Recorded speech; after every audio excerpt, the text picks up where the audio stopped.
दोस्तों यह कहानी दो भाई बहन की है। एक बार की बात है, दिलीप की बहन सिमरन और दिलीप दोनों घर पर अकेले थे। दिलीप के मम्मी पापा दोनों नानी के घर गए थे। दिलीप अपने कमरे में पढ़ाई कर रहा था, सिमरन अपने कमरे में थी। दिलीप पढ़ाई के बीच बीच में कहानियाँ भी पढ़ लेता था। तभी दिलीप को सिमरन के कमरे से आवाज़ आने लगी।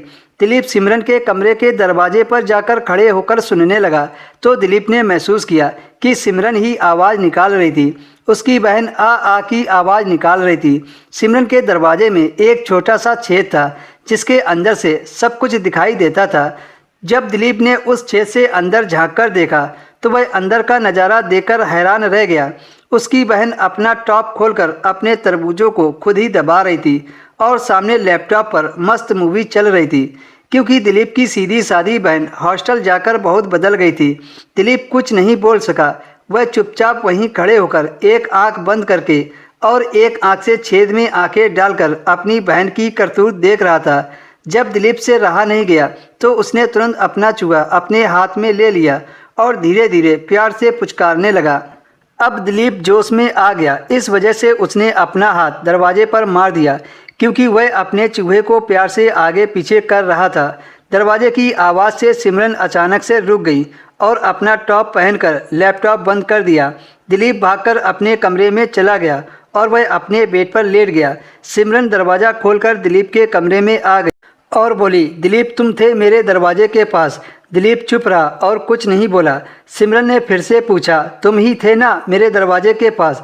दिलीप ने झूठ बोल दिया, नहीं मैं नहीं था। सिमरन आकर दिलीप के बेड पर बैठ गई और बोली, मुझे पागल मत बनाओ, मुझे सब पता है, गेट पर तुम ही थे।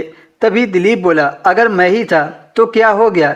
इतना सुनते ही सिमरन दिलीप के आंखों में आंखें डालकर बड़ी गौर से देखने लगी और करीब आकर दिलीप के होठों में अपना होठ लगा दिया और ज़ोर ज़ोर से प्यार करने लगी। दिलीप तो पहले से ही गर्म हो चुका था। दिलीप को भी ज़्यादा कंट्रोल नहीं हुआ। उसने तुरंत अपनी बहन के वाटरमेलन को पकड़ लिया और धीरे धीरे मसलना शुरू कर दिया।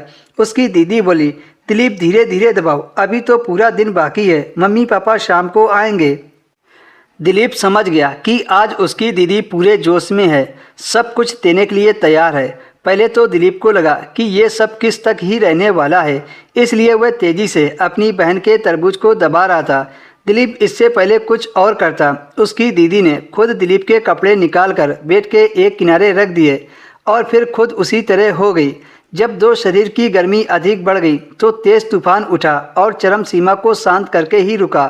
फिर दोनों ने अपने कपड़े ठीक किए और अपने अपने कमरे में चले गए।